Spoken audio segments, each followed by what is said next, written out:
Good morning, kakabsat. Andito tayo ngayon sa bukid. Halika, halika dito.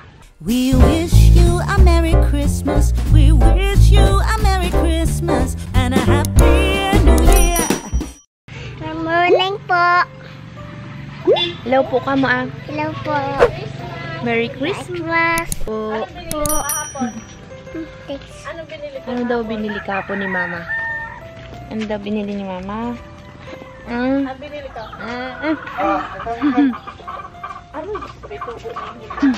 Magbibiko tayo bukas.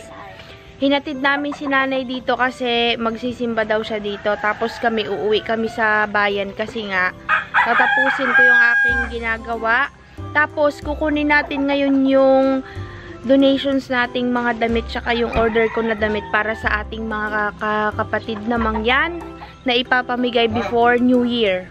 Tignan natin yung damit. Pinadala ni Apple Tarinay. Maraming salamat sis Apple sa mga pinadala mong damit para sa ating mga kapatid na mangyan. And thank you din dun sa order ko na pinadala mo. Yan ay. Ito kakabsat yung in-order natin na assorted para sa mga bata, small hanggang large. Damit at saka shorts. Short? Oo, damit at saka short. Yung natin. Gaganda. Di ko pa nabuksan. Sa bayan na natin siya buksan para i-haul. Okay lang yan. Pwede. Tignan mo, Tia. Baka maka-ano ah. Pili natin ang ano. Meron na kasi siyang... Nakalimutan ko tuloy. Anyway, tuloy natin yung ating ginagawa. Ito yung donation ni Apple. Ang dami oh. Tignan nyo guys, may nakalagay na donations for Romalyn Vlogs. Oy, thank you Apple. Maraming salamat sa napakabuti mong kalooban para sa ating mga kapatid na mangyan. Thank you so much ulit. Ibibigay natin to before mag New Year. Yan. Oh, so ilagay na natin to dito sa sasakyan nang maitabi na natin. Kakabsat sa mga nagtatanong po kung bakit Asyang at Asyong ang pangalan nila. Kasi ang tunay nilang pangalan ay Ice, si Asyang ay Ice, si Asyong ay Ace. So, syempre, alam nyo na pag sa bukid, may kanya-kanyang palayaw yung mga yan, nakatunog ng kanilang pangalan. Kaya doon nagmula yung Asyong at Asyang.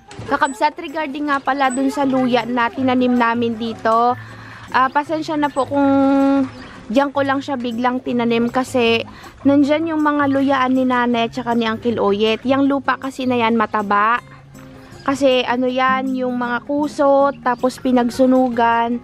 So yung lupa nagtumpok-tumpok dyan, kaya dyan nila tinanim. Talagang taniman yan ng mga gulay, luya, kamuting kahoy. Dyan nila nilagay. Tapos sinakpan na lang ni nanay nung mga ganyan para hindi kalay-kayin ng manok. Kaya ang ginawa ko, tinanim ko na lang din dyan. Isinunod ko dun sa ginawa nila. Hindi po, basta-basta ko lang siyang tinanim kasi sabi nila, bara-bara daw ako magtanim, basta na lang makapagtanim. Hindi po. Sinunod ko lang kung saan sila naglagay para sama-sama dyan. Tsaka itong lupa na to, hanggang doon, ay matataba yung lupa na yan, pampataba. Diyan kami kumukuha ng lupa na nilalagay sa halaman. Kasi mga kusot yan. Tapos may kasamang lupa. Kaya maganda siya sa mga pananim. Ayun guys, yun lang po. And thank you very much sa inyong mga comments. Si ate may tindang gulays. Ma, daing?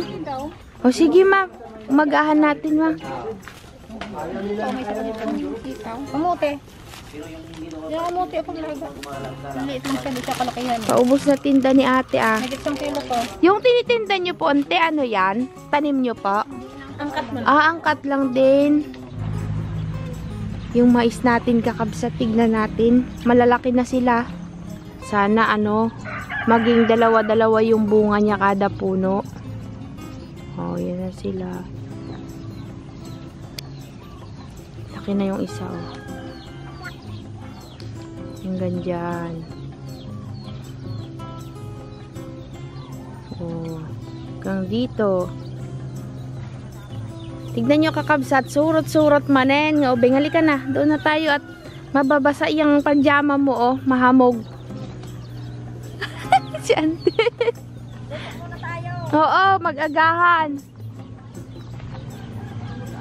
Konsihal! Merry Christmas! Shoutout po sa Timson family ng Saudi Arabia. Andito po ang inyong butihing kapatid na konsihal ng aming barangay Alag. Ay, barangay ba? Sitio Alag. Ano nga daw mo Kuya Santing ay? Kaya mo na lang ng kaping maitim si Kunsyal. Oo nga. At si sis po ay napakasipag. Nag-vlog muna ako sa labas kakabsat. Nagluluto si sis ng ating umagahan. Agahan pala. Correction. Wala daw salitang umagahan. Agahan. Almusal. Breakfast. Pero sa amin kasi dito sa bukid guys, ang mga salita dito ay barok-barok na lang. Hindi na yung mga party-arty na salita. Kung naiintindihan ng lahat, basta yun na yun. Ito ang ating agahan. Siningag. Sinangag at saka yung daing na flying fish yung binili natin kanina kay ate. Uwi din tayo sa bayan maya-maya kasi ay marami tayong kailangang tapusin. Sis, mukhang matigas yung sinasangag mo sis ah. Kakatuwa yung bahay ni Uncle. May basket. Ito, binili to ni Uncle sa Mangyan. Mangyan ang gumawa nito kakabsat. Basket na lagay ng ulam. Alam nyo kung bakit siya nandyan sa bubungan? Kasi para hindi, kainin ng pusa yung laman. Tsaka para hindi siya langgamin. Kaya nandyan yung mga pagkain sa loob ng basket. Sino pong nakaka-relate dito? Yung mga pagkain ay nilalagay sa basket tapos binibitin dyan sa may taas ng bubong. Ang galing nga po ni nanay at pinagdugtong-dugtong niya yung steel bar na paes para bumaba konti kasi pag doon masyado ng mataas. Ayun lang guys ang aking munting explanation sa mga basket. Masaya. Yung Christmas tree natin, bukas na lang ilagay dyan yung mga regalo pagbalik natin dito. Kasi hindi ko pa siya dinala dahil di pa siya ayos. Tapos lalatagan na lang natin ng tela yan bukas.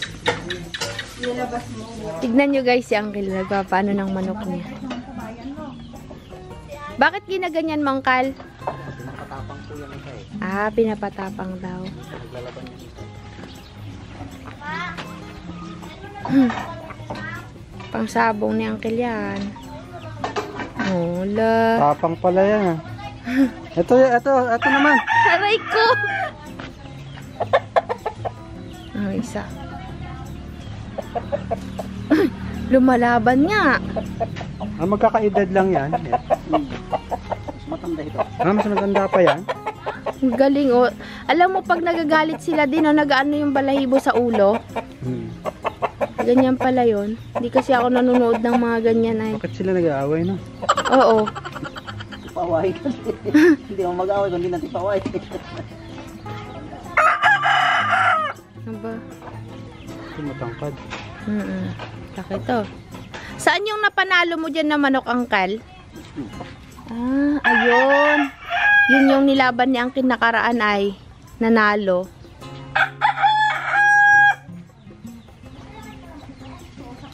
Galit sila. Katuwa yung mga manok ni Uncle. Yung isa oh, hindi alam gagawin oh, din oh. Napuprovoke din siya din oh. Hello. Kakain na tayo para makabalik tayo ng maaga sa bayan kasi marami pa po tayong mga trabahong dapat tapusin. Si nanay muna ang inuna namin hinatid dito. Dali na lang natin yung speaker na sa bahay. May magandang nabili si Ninong William na speaker. Ganyan. Mag-video okay. Ah! Ha? Aba, tingnan ko nga. Niyayakag tayo ni Asyong. Kain na daw tayo. Masarap ang ulam nila. Tignan nga natin ang ulam nila.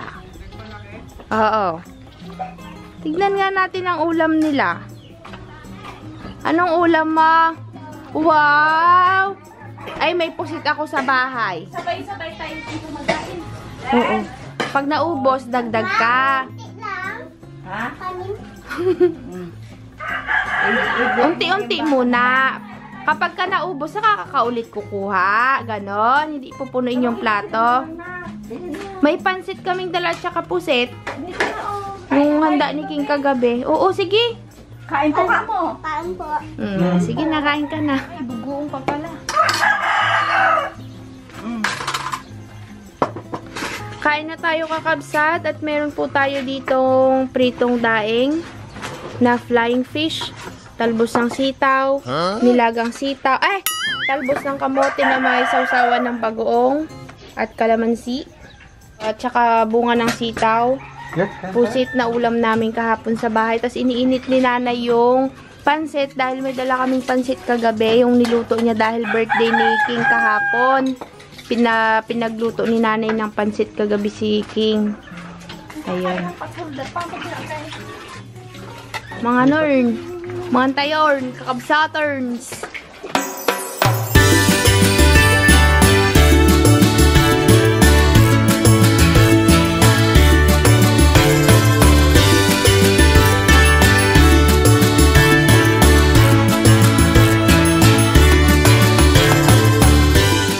Kakabsat, uwi na tayo sa bayan at tapos na tayong mag-agahan dito. Kinuha lang natin yung mga donations, tapos hinatid si nanay. Tapos babalik na lang tayo dito mamayang madaling araw. Kasi may order din tayong kakanin.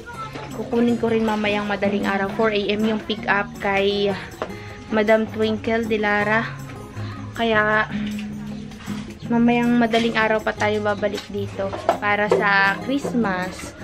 Wala tayo dito mamaya. At let's go, Kulugo. One eternity later. Grabe yung aming buong araw ngayon at ngayon lang kami nakauwi.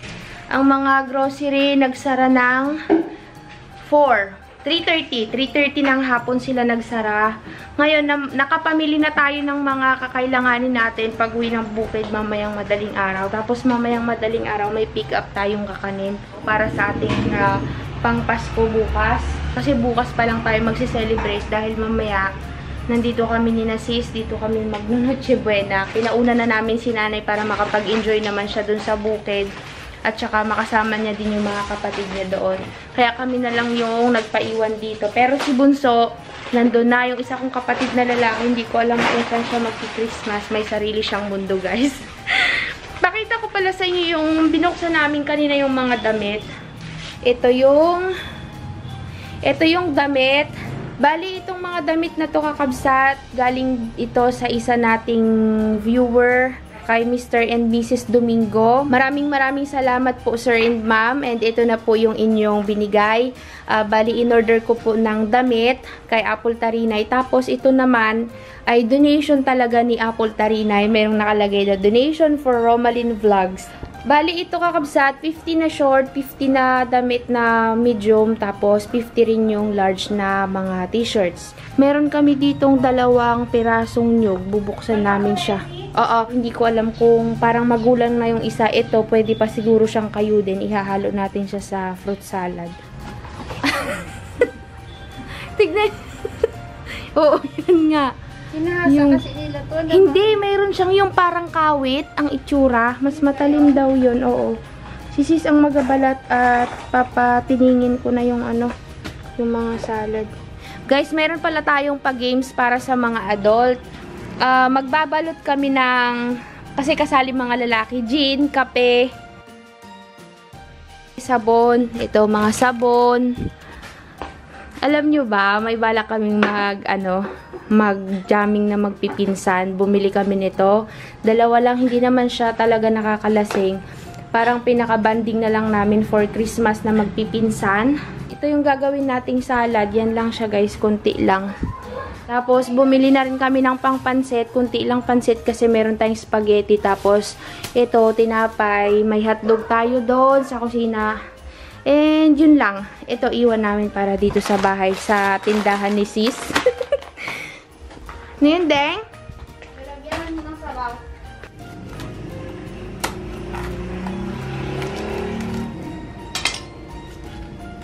Pwede pa. No. Hindi na ako bumili ng makapuno eh. Masarap ang ating fruit salad ngayon na. Mayroon tayong buko. Buko fruit salad.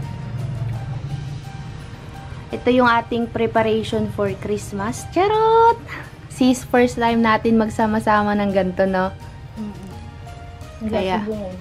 wala lang si Bungal. Ay, Bungol pala. Si Bungal at si Bungol. Si Bungol at si Bungal. Si Bungol, guys, ay nasa Dubai. Si Bungal naman may sariling mundo. Tapusin lang namin to. Balikan ko ulit kayo mamaya. Mag-charge muna ako ng battery. I-drain ko muna yung mga ano dun ding, no? Pag samasamahin ko na, no? Bali, ito yung nakuha ni Sis Nabuko. Pag matigas ding, wag na ding. Tikme. Ako, wag na ding. So, ihahalo natin siya sa ating fruit salad. Guys, for sure itong vlog na to ay mapapanood nyo na siya after ng Christmas kasi alam nyo na busy tayo, hindi natin agad ito ma-upload on the spot. Kaya pagpasensyahan nyo na kung late. At ayun, tapusin muna natin lahat to and babalikan ko ulit kayo mamaya. Yun lang, mamaya na lang ulit. Lah! Ito na yung ating fruit salad. Konti lang yung ginawa namin at baka masira kasi wala tayong ref. Ilalagay bali natin siya sa mga ganito. Ang ginawa namin ni Sis, pinuno namin to ng yellow at dyan namin siya ilalagay. Tapos, carry na yan hanggang bukas. Para mailagay natin siya sa plastic na to kasi maliit, magsasayad yung gatas, yung pinakasabaw. Gumawa ako nito kakabsat. Kinuha ko siya sa bote ng ano, yung soft drinks, yung ganyan, no. At niready na namin yung mga dadalhin natin mamayang madaling araw para hindi na tayo magkutkot mamayang gabi. Kakabsat, meron pala tayo ditong isasama sa ating mystery gift. So, swerte yung makabunot nito. At tapos na tayong prepare ng ating mga dadalhin mamayang madaling araw. 9:15 na ng gabi. At, ayun, wala na tayong mai-vlog. Magpapahinga na tayo at mag-i-edit pa ako ng konti para kahit papano ay meron kayong mapanood during Christmas or after Christmas. Kasi after Christmas Day, magiging busy naman tayo para dun sa ating mga regalo sa ating mga kapatid na mangyan. Hindi pa natin siya natatapos. Merry Christmas po sa inyong lahat. Belated Merry Christmas and Happy New Year. Maraming salamat po sa lahat ng mga sumusuporta sa ating channel, sa ating mga vlogs. Thank you so much po at hanggang ngayon ay sinasamahan nyo pa rin ako. And 20k na po tayo kakabsat. Yun ay dahil sa inyo. Maraming salamat po sa inyong lahat. At sana huwag kayong magsawang manood sa ating mga vlogs. Bukas na lang po ulit, 4 AM tayo aalis. Good night and see you tomorrow. Bye-bye! We wish you a Merry Christmas. We wish you a Merry Christmas and a Happy